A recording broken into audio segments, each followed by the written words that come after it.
The Cryptid Readathon is coming up. So for the month of November, we're going to be reading about cryptids. So I'm going to give you some recs and stuff that I would suggest to read. What I'm going to do, the first 5 books will be books I've actually already read and really enjoyed and think are good books that are about cryptids. And then the next 5 is what's going to be on my TBR. So let's get into it right now. I'm going to do a couple fiction and then non-fiction. And I know it's cryptids, so some people would figure that non-fiction about cryptids is kind of fictional, but whatever. Anyway, the first book I'm going to suggest is a fiction book that I thought was absolutely awesome. Devolution by Max Brooks.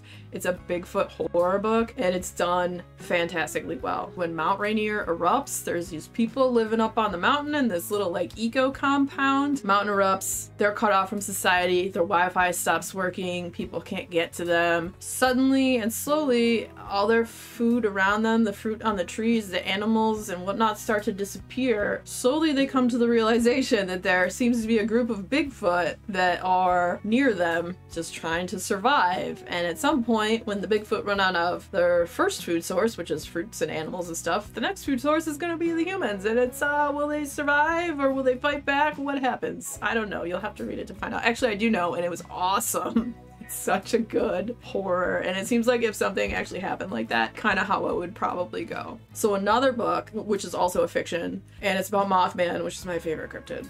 I love Mothman. It's Below by Laurel Hightower. This is a novella. It's short but sweet. It features this woman and she's on her way to go to a horror convention. She stops off at this little truck stop and runs into this trucker guy that she meets. The roads, it's starting to snow and whatnot. He's like, well, I'm heading this way if you want to kind of follow me so we can keep an eye on each other when the weather gets bad and all that stuff. So she's like, okay. They leave. The weather's getting really bad. And at some point, the trucker in his big frickin' semi-truck jackknifes across this bridge and like goes over the edge, and just before this happened they both see this big leathery gargoyle looking creature with red eyes up on the side of the bridge.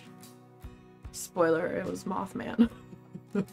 And then all hell breaks loose, and it's a crazy story and it's freaking great. There's so much story packed into this little novella. I freaking love it. I have a standalone review for that. I'll link that down below if you want to check that out. And then some of the other ones that are non-fiction that I would recommend is the Mothman Prophecies. I almost feel like it's a classic nowadays. There's a movie about the Mothman Prophecies. It was written by John Keel, who was a paranormal researcher and journalist, and he was in Point Pleasant back in like the 60s. There was all these sightings of Mothman, and then there was the big Silver Bridge tragedy that happened, and just it's all these different people's sightings of Mothman and during that time frame, and when it all adds up to this at the end where this big weird tragic thing happens with this bridge collapse. It's a fascinating read, and it's about my favorite cryptid, Mothman. The next one is about a ton of different cryptids called The United States of Cryptids. It's by J.W. Ocker. I've read a lot of different books that had like a wide variety of cryptids in it. You get like each sector that has, you know, your Bigfoots and Mothman and Snallygasters and all kinds of weird ones. This one has it broken up into like the different parts of the United States. You know, you have East Coast, West Coast,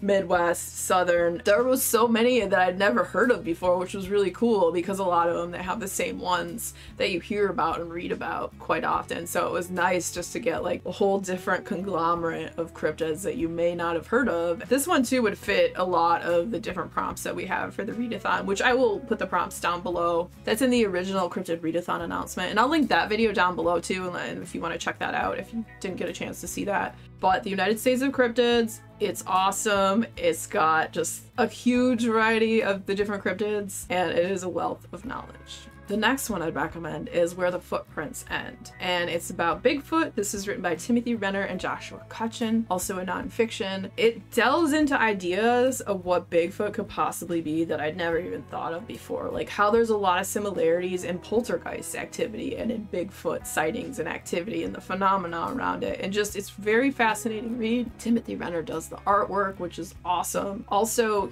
he has a podcast called Strange Familiars that's about all the strange and weird things, so if you're interested in that, I can put a link down to that below as well. But that book's fantastic. I cannot recommend that one enough. It's like one of the best books about Bigfoot I've ever read. All right, so now we're gonna get into some of the books that I'm gonna read for my TBR for this readathon. One of the ones that I got, and one of the prompts also is read about a water-based cryptid. So I got the book The Loch by Steve Alton. And what do you think this is about? Well, Loch Ness Monster, duh. I just assume everyone knows about Nessie, the Loch Ness Monster. And I'm gonna read you the synopsis. So a little bit of story time with Sin. Here we go. Loch Ness holds secrets, ancient and deadly. Does a monster inhabit its depths? Or is it just myth? Marine biologist Zachary Wallace once suffered a near-drowning experience in the legendary Loch Ness, and now long-forgotten memories of the experience have begun haunting him. The truth surrounding these memories lies with Zachary's estranged father, Angus Wallace, a wily Highlander on trial for murder. Together, the two plunge into a world where the legend of Loch Ness shows its true face. I don't know much about this. I haven't watched really any reviews about it. It sounded really interesting and fun. I am looking forward to reading The Loch. So another one of the prompts is read about a forest-dwelling cryptid, and so for that one, I'm reading Wendigo. The Wendigo freaks me the F out, so this should be interesting. This is by Algren and Blackwood. Let's tell you a little bit about the Wendigo. This was first published in 1910 as a short story. Deep in the wilderness of northern Canada, divinity student Simpson and his uncle Dr. Cathcart, an author of a book on collective hallucination, they go on a moose hunting trip, and then things take a really horrific turn. So, what is a Wendigo? The Wendigo is kind of a cannibalistic creature, and it was a person that was transformed into a monster by consuming human flesh. I don't know if you've ever played the video game Until Dawn. There's Wendigo in that, and it's a feature in a lot of Native American folklore as well. It's a very scary creature. And so do I look forward to reading this? I'm a little scared. But it's short, so, you know, we'll see how it goes. And then next we have Hunter Shea's The Devil, a Cryptid. This book is about a goat man. Down in Texas, the legends are bigger. Some say the Goat Man is just an old folktale meant to scare people from wandering too far in the woods. For a group of Satanists, crossing the infamous Goat Man's Bridge is the first step to appeasing their dark lord. When the sacrifice goes wrong, hell is birthed on Earth. What rises from the ashes under a lightning/sky will crave only two things: to bring about chaos and bathe in the blood of the dead. An ex-con, pastry chef, paranormal podcaster, and terrified teen fight to stay one step ahead of their destruction as the town around them is crushed under the horns of the horrifying cryptid, now possessed by demons from hell. The Goat Man has arrived, and it won't leave until there is nothing left alive. So that sounds scary. All right, so this should be fun. The next book I got, because I love the cover art. It's got a bunch of different cryptids on the cover.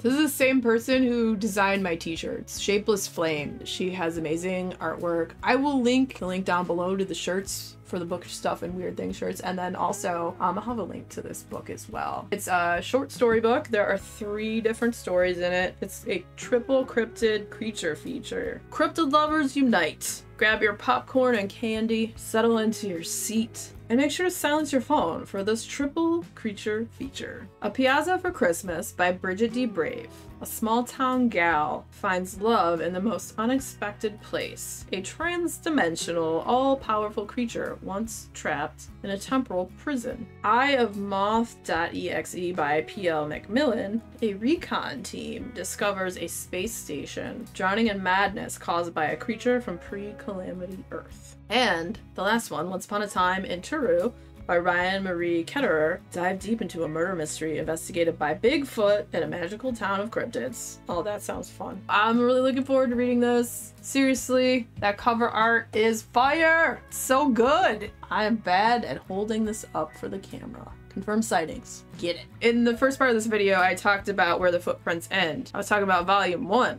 Volume 2, I had started reading and never finished, so I needed a reason to get back into this, and this is the perfect reason. Volume 2, we're gonna further on with where the footprints end. A little bit about this. Our forests seem to be hiding something much more complex than an undiscovered gorilla. Bigfoot may be howling from a lonely mountaintop, but the Bigfoot phenomena is whispering secrets. If only we will listen. Despite continued attempts to uncover the truth, proof of the Bigfoot phenomena has eluded researchers and cryptozoologists for decades. Witnesses regularly describe seeing and interacting with something like a large, undiscovered hominid. And yet, such sightings regularly produce evidence directly at odds with conventional scientific explanation. It seems impossible to reconcile these peculiarities. Among them, mystery lights, UFOs, unusual sounds, mind speak, cryptic stick signs, and anomalous footprints and trackways, with the notion of flesh and blood creatures evading detection in the modern frontier. As remarkable as the discovery of a man-like primate would be, what if Bigfoot is something stranger still? Volume 2 of Where the Footprint Ends follows a trail blazed by authors Joshua Cutchin and Timothy Renner, demonstrating how deeply the inexplicable peripheral oddities of high strangeness are infused in our contemporary wildman mythology. The journey concludes with a pair of case studies exemplifying how the mysterious mess of the supernatural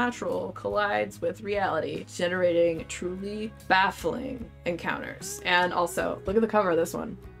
Seriously.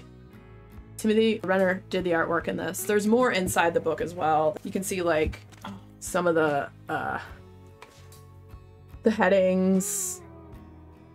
A little thing right here. It's hard to see. My lights are really bright. Sorry about that. What are you guys gonna read for the Cryptid Readathon? Did any of these sound good to you? I hope they do. As I said, I'll have the prompts down below, the original announcement video, and some of the standalone reviews. If I have standalone reviews for any of these books, I'll link that down below as well. So if you are a fan of books about cryptids, the next video coming up will be about another book about cryptids, so stick around, check it out. And if you had fun hanging out today, hit that subscribe button, come back, see me again, and we'll talk about more bookish things and weird stuff.